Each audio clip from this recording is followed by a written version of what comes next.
Hello everyone, xforts here, and welcome to Chainsaw Man Chapter 110 review and discussion, as well as Episode 5 discussion of the anime. So very exciting stuff this week, where we have Denji coming face to face with Yoro, the whole conflict that the entirety of Part 2 has been building to, these two characters coming face to face, and what is going to happen when the War Devil meets Chainsaw Man. So very exciting to see what happens and how we sort of avoid that conflict in the newest chapter, as well as Episode 5, we're entering the Eternity Devil arc that introduces us to a bunch of those new characters like Kobene, Arai, Himeno. So starting with Episode 5, the first thing I want to talk about is actually the first frame of the episode, which immediately stood out to me for the first time we see it, because we know the Eternity Devil is going to be happening this episode, and the first thing we see is this bathroom fan of expanding squares. And at least to me, I checked that fan was not in the manga, and it definitely just gave off the vibes of infinity and ever expanding to me. So I think that was definitely them foreshadowing a little bit of where the episode was going to end off. A little cool there. And in the bathroom, of course, we're picking up where we left off in the last episode, where Denji is getting his squeezes in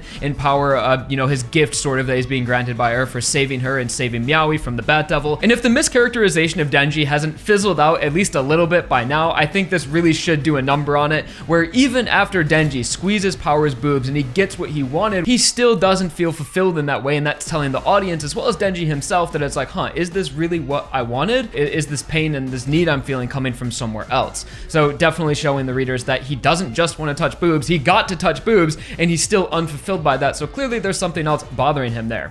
And this gets into more of the focus of the episode, which is, I guess you could call this more the Gun Devil episode than the Eternity Devil episode, because that really only happens at the end. So we have this scene, this heavily extended scene. Honestly, I know I say every single episode now that they're adapting so little source material per episode, but it's done in like a really nice way. I mean, this episode was, I think, even less source material than the last one. We're not even done with volume 2 now. Like, I think it's whatever, 6 or 7 chapters per volume, and we're on episode 5 now, and we're not even through volume 2. It really made me realize that although this adaptation is adapting the source material incredibly faithfully, they're adding so much that, at least to me viewing it, they feel like different things. Like, especially the scene where Denji is talking to Makima about the Gun Devil, and she's sort of teasing him really provocatively, where she's biting his finger, and she's letting him grope him and telling him that if you defeat the Gun Devil, I'll give you one wish, I'll give you whatever you want. And this scene in particular, like, I remember the scene from the manga, of course, but it felt like I was experiencing something entirely new.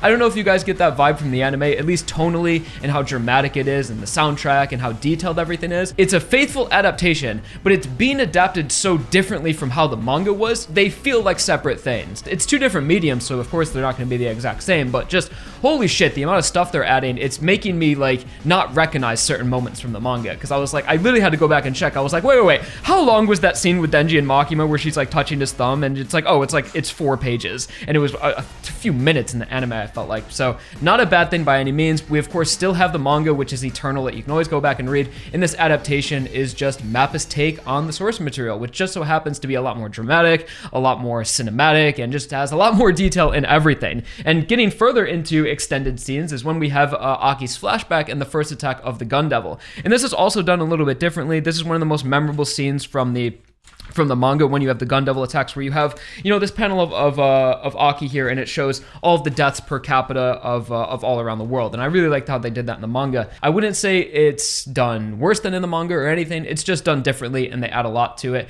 and it extends it quite a bit, but it definitely still hits, like the impact is still the same of like how powerful the Gun Devil is. So all is good so far with the introduction of the Gun Devil. I thought they did a good job of that, as well as sort of explaining sort of the plot where we're at this point. We had the Bat Devil and the Leech Devil, but we don't really have this plot yet.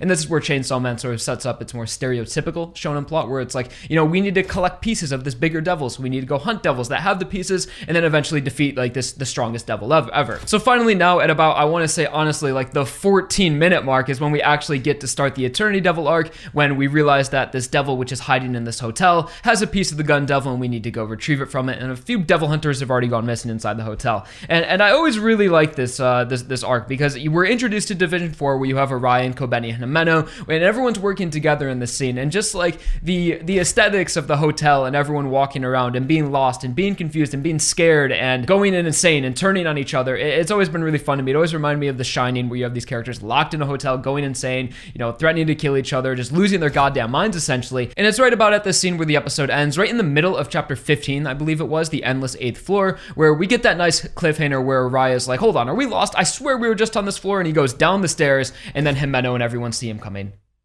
he goes down the stairs and everyone sees him coming up from the higher level. So it's like, okay, we have this endless staircase going on, and it's now revealed that we're trapped on this 8th floor. What could this devil power be? And then boom, the episode cuts off right there. So a nice little cliffhanger. And this gets us into the ending theme for this episode, holy shit, which is In the Back Room by Pseudo. And I wasn't familiar with this artist. I really didn't have any expectations going in. I almost forgot. It's like, okay, we get a new ending. And although I said Maximum the Hormone was my favorite song and my favorite visuals, it's tied now for In the Back Room. This ending, at least, no. The visuals for this ending are the best we've had so far. Because while the episode 3 ending was very chaotic and colorful and crazy, this ending is it's much more thoughtful, where it seems like every single frame and every single bit of animation has massive like symbolism and very, very clear intentions. And it's so fun as well, where you have this like House of Mirrors theme where everyone's in a maze, everyone's trapped, everyone's experiencing it differently. And there's also just really wicked imagery where you have more Mother Mary and Denji, and as well as like certain characters are portrayed in horses, and there's this big horseman theme in it in general.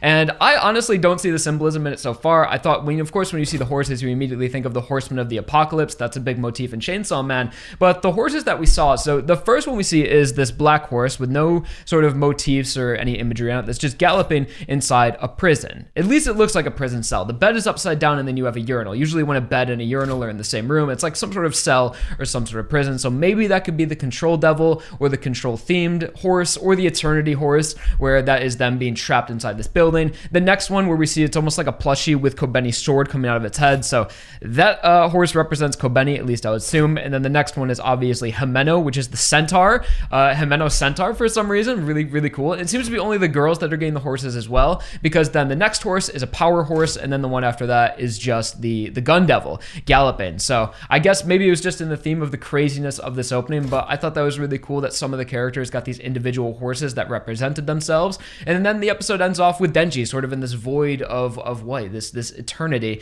maybe symbolizing that he's going to be the one that's going up against and head to head and is going to defeat the Eternity Devil. So the visuals for this ending were a 10 out of 10. The song was a strong 9.5 out of 10. I've been listening to it on Spotify since it came out. So yeah, definitely show some love to Pseudo. This song is awesome. In the Back Room, as well as the title of it.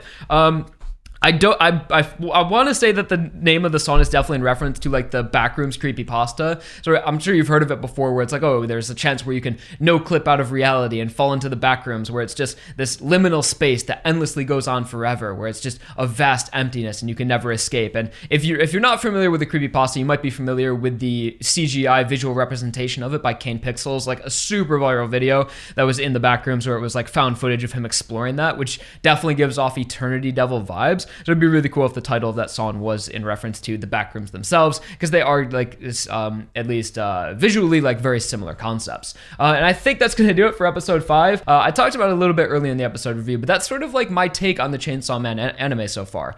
It's really good. I like what Map is doing, but it almost feels like a different thing than the manga. But again, that's just me, and I think I'll always prefer the manga over any really anime adaptation. There's not many series where I do prefer the anime over, because I'm definitely more of a manga fan, and I just like the pacing and the art of manga a little bit more than watching anime. So for me, I'm glad that the Chainsaw Man manga will always be there, and it's nice to have the anime alongside it. So alright guys, that's gonna do it for our episode 5 of Chainsaw Man anime discussion, and this brings us to the manga, where we have part 2 in chapter 110. So picking up at the very exciting cliffhanger of Denji and Yoro face-to-face War Devil versus Chainsaw Man, Yoro of course wastes no time, no monologue, no preamble really. She just immediately goes for an attack on Denji, and surprisingly, what a lot of people have been like sort of expecting to happen for a long time now is Yuko being turned into a weapon, especially after this whole debacle with the Justice Devil. That was sort of just, she had a target on her head, and it just happens right off the bat. In the first 2 panels of this chapter, it's just like Yuko leg sword, where Yoro reaches down and turns her leg into a pretty badass looking sword.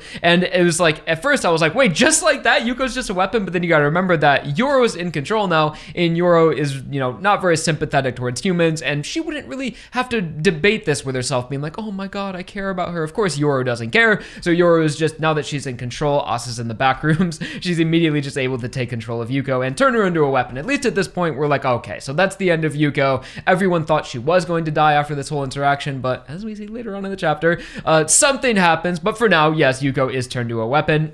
And Asa, marches towards, not Asa, but Yoro marches straight towards Denji. But what Yoro says right here is really important, where she says, "Remember me, Chainsaw Man," and just is really pissed, immediately starts walking towards him. And this could be referring to a few things. This could be referring to the moment versus the Bat Devil, where Asa saw Chainsaw Man in that light, or maybe any previous time in the chapter they saw each other. But what I think this is most likely referring to is sometime way in the past, because we know that Chainsaw Man and the War Devil have some sort of history, because in chapter 1 of part 2, the first thing we saw Yoro say is that she's going to make Chainsaw Man vomit back up nuclear weapons. So this shows us that because she is a horseman of the apocalypse like Makima was able to remember all of the previous devils that Chainsaw Man had eaten and erased out of existence. So that's possibly just a horseman thing where they're able to remember that and they're not able to be overpowered by Denji's ability of erasure almost. So what this looks like is that the War Devil had some sort of past interaction with Denji or a previous Chainsaw Man, and now she's here to enact revenge and take all of the weapons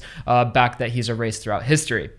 And while that's really important that she said that, Denji, of course, is not listening in the slightest, as now we see in Denji's perspective, he's looking at Asa's thighs and her tits and her body, and probably didn't hear any of this. So just typical Denji, hasn't changed in the slightest since his Rize days, which I love Denji for being that simple character and still being a kid and still being interested in girls, I guess, because it's like, of course, Rize, she sort of manipulated him in that way, but I love how this is just the pure simplification of Denji, where he can have the War Devil marching towards him, claiming that she's gonna like rip his head off, and he's just like, he's still in love with her. He's literally infatuated with her, unable to like break this gaze. And it's like, yeah, no matter what, like Denji is so like funny like that, where it's like, no, a girl could literally be coming to kill him and he's like, I think I love her, guys. I think she's the one. like Asa is doing right now. But following this page is a quick scene of the student character that was being controlled by the horseman, whether it was death or famine, sort of awakening and showing that she's still alive. There's really no significance to this scene other than to momentarily distract Denji from Yoro, who is attacking behind him, but also to show that this character is still alive, because I definitely think she is important. She definitely has this horseman devil inside her,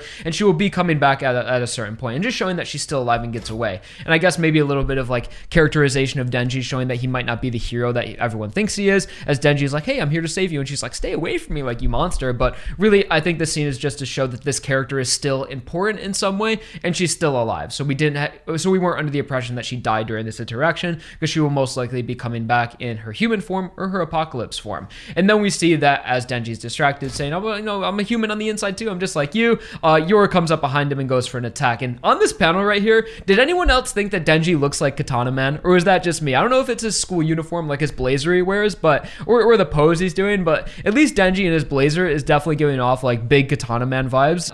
But right before Yoro is actually able to make contact and attack Denji, like I said in the last chapter review, that there's no way that Denji and Yoro are actually going to fight in this chapter. It's too soon for all this to build up to what, like 13 chapters we're on now, and then for them to fight here. So I definitely thought either Denji would get away in some point, or Asa would be able to take over control, or Denji would see that this is Asa and not want to hurt her. But right before Yoro is actually able to make contact with Denji and hit him, he is of course taken out of the battle by Hirufume, by none other, as he does this hand sign similar to Cone, where he wraps his middle finger around his index, puts his thumb over it. It's kind of hard to do, guys. Try it. It's kind of hard to get your middle finger over your index. And he doesn't say anything, but it's similar to Aki's like Cone, where then his devil appears and takes him up. So of course we know that Yoshida is contracted with the Octopus Devil, which is an extremely powerful devil, which immediately just takes complete control over Denji, completely encases him, and he's not even able to do anything. And it sort of teleports Denji to a completely different room, which is kind of interesting. And then we see that Yoro is just really pissed about this, isn't able to get her revenge or attack Denji at all, and she almost takes it as an insult as well, where she's like, she thinks that Denji didn't really get taken out. She thought that he escaped and left on his own fruition. So she thinks that, like, is he mocking me? Is he insulting me? Is he saying I'm not even worth his time? And this gets her even more pissed, where we have this last panel of Yoro screaming out into the void, saying, I'll obliterate you, Chainsaw Man. And then this switches over to another scene where we see that Yoshida was either in the classroom below them or above them. And the last we see from these two is just on this page, where Yoshida says, you're hopeless, and I told you I'd use force if I had to stop you. And we see that Denji isn't necessarily retaliating towards Yoshida, because, either he thinks they're friends, or he just, now that he's killed Yuko, I guess he doesn't really see the need to like cause a fiasco or anything like that. Or maybe he's afraid of Yoshida and he knows that Yoshida is much more powerful than him. So this definitely shows some insight on what Yoshida's role is in the story right now and how he really is this omniscient character that's ever observing Denji in his interactions and making sure that he doesn't give away his secret identity. And this definitely shows that Yoshida's organization that he's a part of, that he talked about earlier in this part, is completely separate from public safety. So this shows that Yoshida was aware of Yuko's attack on the school, the way that she was killing classmates, and like, if Denji didn't arrive, Yoshida probably wouldn't have interfered at all. I really feel like Yuko could have just destroyed the entire school and honestly killed like hundreds of people, and Yoshida still wouldn't have done anything, because that just shows how different the priorities are between what they were in part one with the public safety compared to this new, stronger organization that's more concerned. Like I mentioned it in a few chapters ago, like when we were really first introduced to Yoshida, how this is sort of like an Illuminati conspiracy, sort of these people have much larger goals in mind in terms of like controlling the public's like opinion or controlling Chainsaw Man in a way, because I guess more important than saving students and saving people's schools is, that make sure that Denji's identity does not get out. So of course we already knew that, but now seeing just the difference in priorities and how Yoshida honestly will not interfere with Yuko killing students, but will interfere if Denji shows up, just shows how like extreme his organization is. And it definitely just shows more interest in that and gets me a little bit more curious. And I want to see more with Yoshida and what's up with him. And maybe now that he's with Denji might be able to ask some questions and be like, why the hell do we even care so much? And maybe the next time we see Denji and Yoshida, we'll learn more about this organization that he's involved with and maybe some other characters that might be a part of it. Because I keep saying that the cast of part 2, it really does need to grow. We've been introduced to characters incrementally, and I definitely miss the days of part 1 where we just get introduced to groups and batches of characters just like that, and the cast really grew over time and grew really rapidly as well, especially when we were introduced to the Devil Hunting Bureau. So I would like to see more characters arrive soon.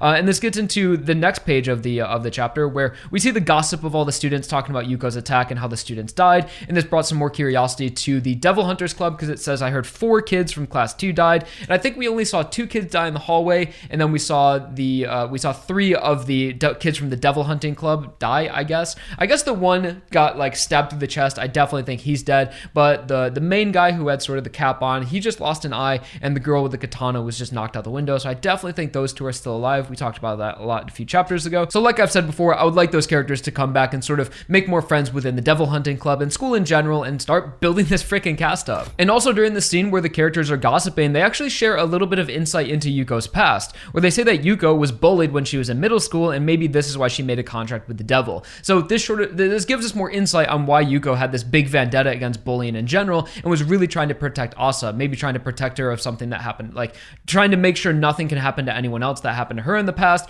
or just she related a lot and was very sympathetic to Asa's bullying because it's something she experienced as well. Or this was just an opportunity for Yuko to sort of take out some tension on her past traumas through this vessel of Asa, being like, oh, I hate bullies so much because of Asa, but really it's her repressed trauma from middle school. And just more insight into Yuko and how that gives her more of a reason to hate bullying, but of course not a reason to go like off and killing people like crazy. We then transition from this gossip of all the students and the rumor that Yuko is still alive and she got away into Asa's dream, which is one of Asa's recurring nightmares, where she's running through an alleyway and dead chickens appear around her feet. And the more she runs, more and more dead chickens appear, to the point where she's just stepping all over them. And in the alleyway, at the end of the alleyway, is this black void, which before she reaches it, she always wakes up. And then we see this scene of Asa sort of, I like these really somber scenes where Fujimoto just gives us time to sort of create these scenes in our head with the moving images, where we're able to really visualize Asa, walking to the kitchen and pouring the glass of water. I feel like a lot of manga don't take the time to really like